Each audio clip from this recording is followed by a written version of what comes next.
Tattoos have been around for centuries and are still a prominent part of many different cultures even today.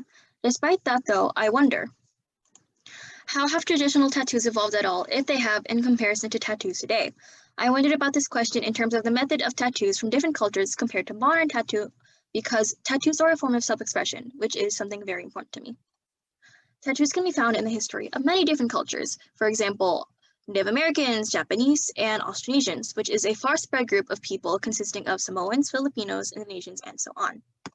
There are actually several differences between modern tattooing and traditional tattooing. For example, instead of using an electrical machine like we see more commonly today, common materials used before to pierce the skin were made out of bamboo, sticks, and bones. And according to the Encyclopedia of North American Indians, Native Americans used substances like charcoal dust to give tattoo color, while today we have inks of different metals and chemicals.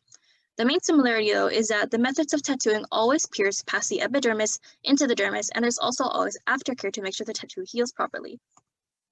The epidermis is the first layer of skin, which is constantly shedding due to being composed of mainly dead skin. The dermis, or the second layer of skin, contains the endings of blood vessels and nerves, which is why there can be slight pain when getting tattoos done. This is the layer of skin that the tattoos need to pierce, so that way it actually stays there. The traditional method of tattoo from Japan called tebori is an example of traditional tattooing that is helped by modern machinery.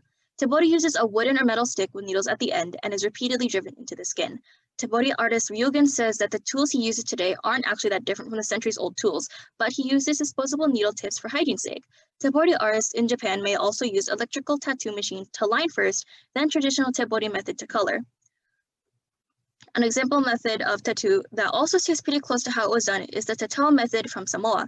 Sharpened bone or boar husk with needle-like teeth was repeatedly tapped into the skin. And there are actually still tattoo artists in Austronesian countries that do this method of tattoo with no assistance from modern machinery at all. When looking at cultural tattoos all over the world, it can be seen how some still use the same method they did centuries ago and how some of them also adapted to modern methods. Knowing it is a form of self-expression, it makes me wonder how people can easily pick something that permanently will always be on their body. And these are my sources. Thank you.